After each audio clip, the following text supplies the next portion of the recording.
Sansaya wengi sansaya rakang on Dupakulku sing kumelut nermambian mayun apa to ini sajroning gara-gara ana ing kalodhangan sonten punika Kadep kasma aku nyawang selendang biru galungane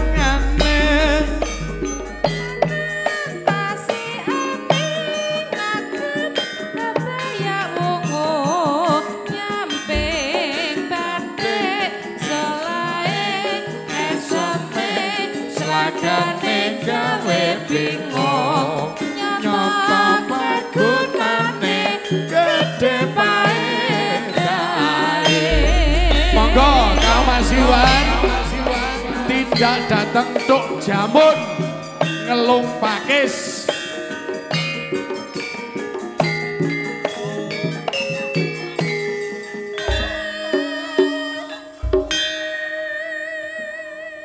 Kang Mas Karyanto matur sebaik nuwun.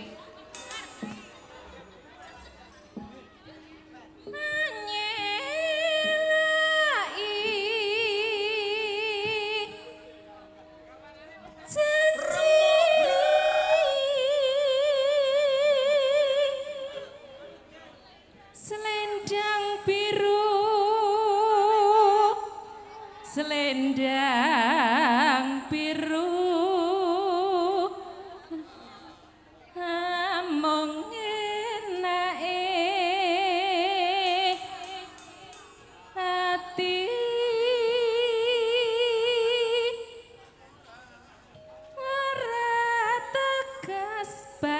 Setiamu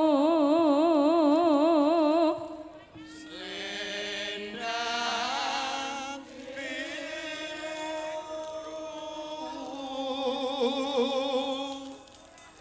tatapan janjimu selendang biru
Nyuwun pangapunten Pak Nipong. Bah, jebulane wonten nginggil. Nggih, Big Boss Ponorogo. Nggih, sugeng pinarak lenggah. Lah iki Kang Latif sapa? Nggih.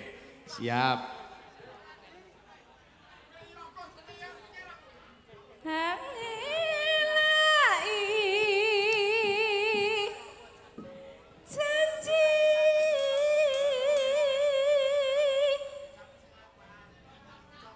Selendang biru, selendang biru, among enake hati,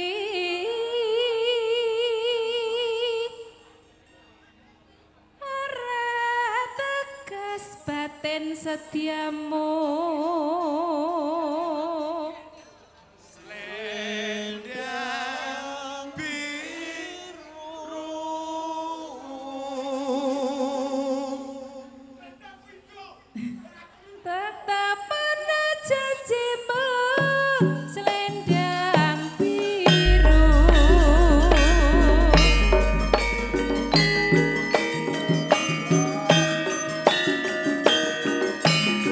Monggo ingkang pikantuk sampur pakurmatan kepareng jumeneng jengkar saking Sasana Palenggan. Monggo nuwun.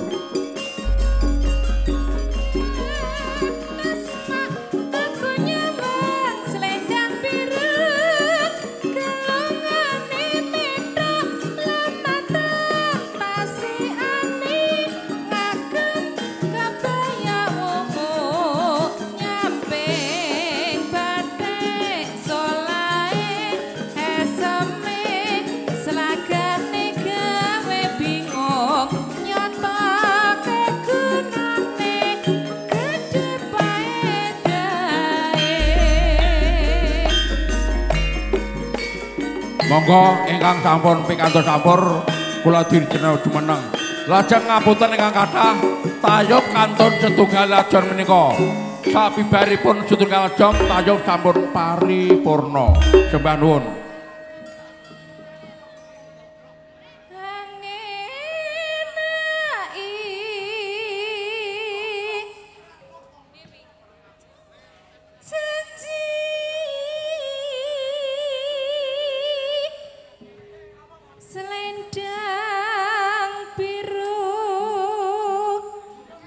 Selendang biru among enake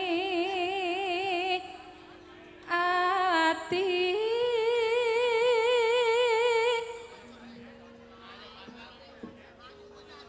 nara tegas batin setiamu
Bonari dipisahne Mas Giyanto Bisa tresno. bisa tresno.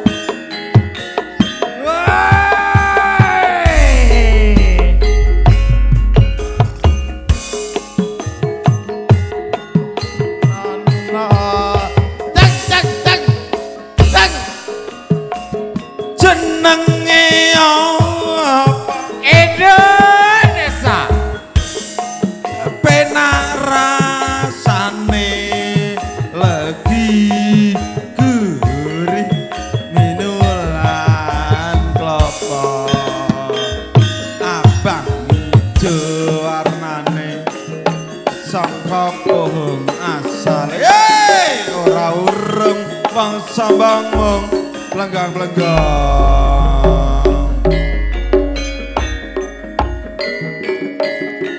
Wonokerto bergoyang bro Indonesia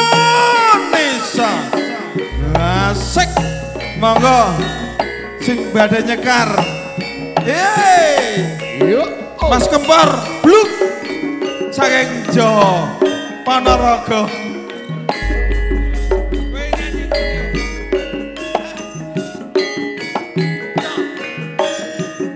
Kasun Indonesia bluk Oh iya. Bakarno. Ayo Bor, kepor. Yuk. Yuk. Sapa? Iwan. Kang Tommy.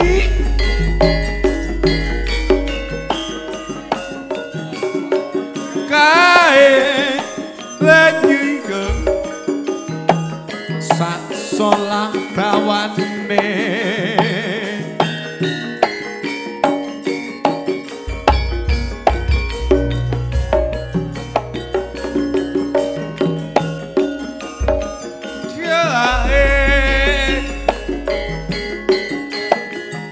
Kaya mong satu lagi kadolan yangane kayane kadine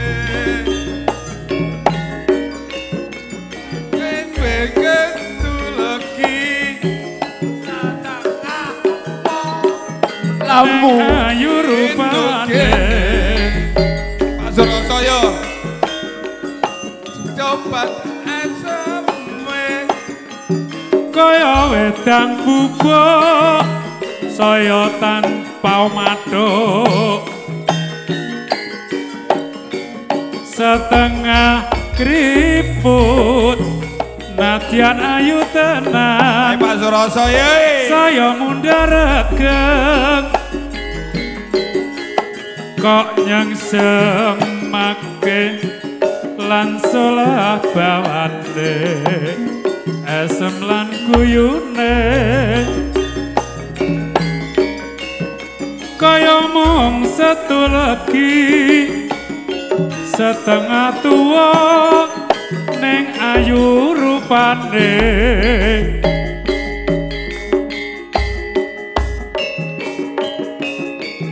wajine wis wengi wis surup ya Bang Asun jaruk surup-surup ya Pak Iwan wajine jalan itu jamus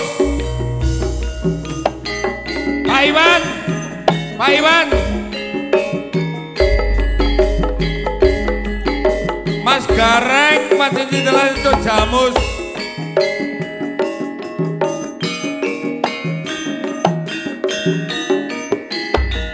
ayo Mas Golek yo.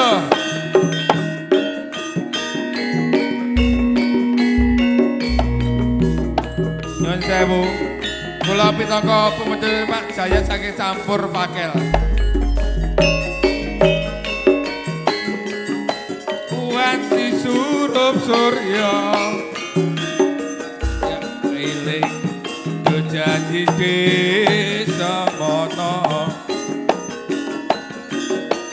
Nalikane nglungguh saking ora lali tansah tak eling-eling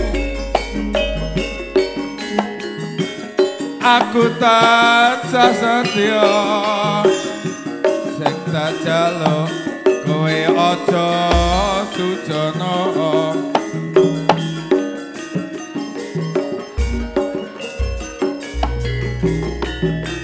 sing taati bisa urip nyawiji besok yen wis kelakon idamanku urip ora sengsara pemujungane kaya ngene hanya nyuwun marang Gusti kinapulna kegrayuanku iki Pak Lulut katana nestra jatinanku ora kena dipisahno kaya ora bisa lali tak ugemi janjimu sing sejati Pak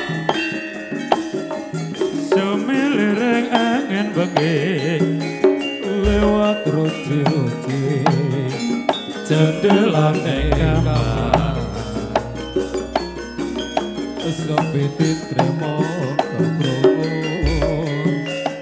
tumatese banyu ing batusan aku seneneng paturut to aras latiku kanthi sing tresno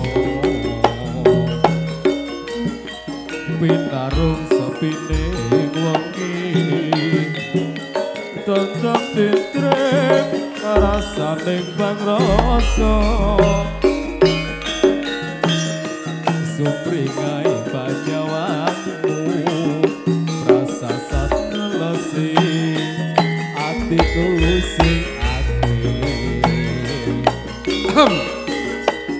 bebasan udan anyirame pategalan garing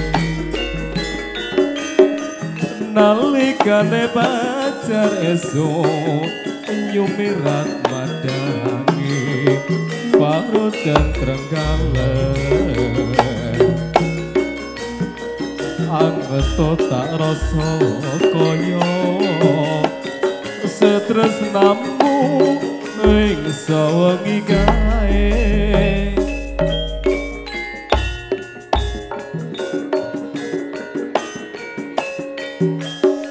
ora mung pepura sak jabane golek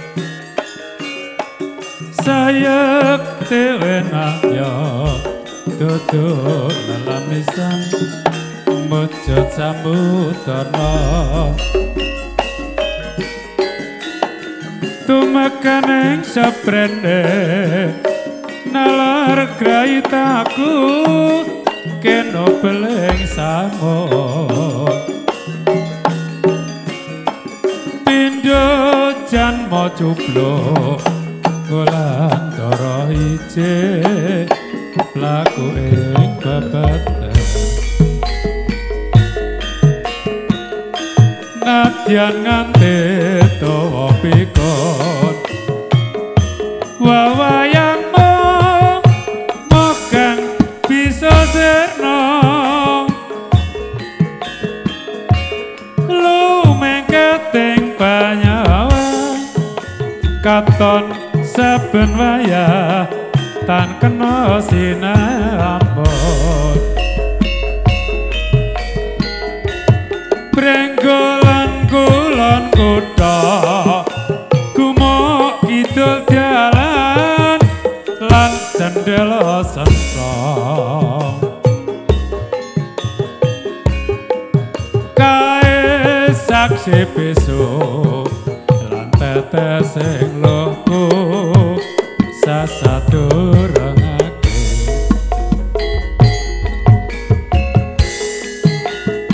asik asik tolak toban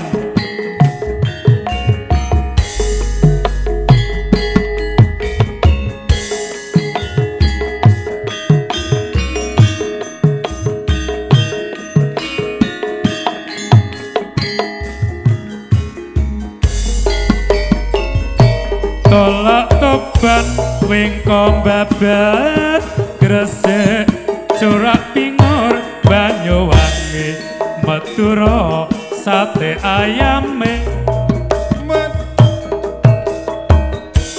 nanas Blitar tahu kediri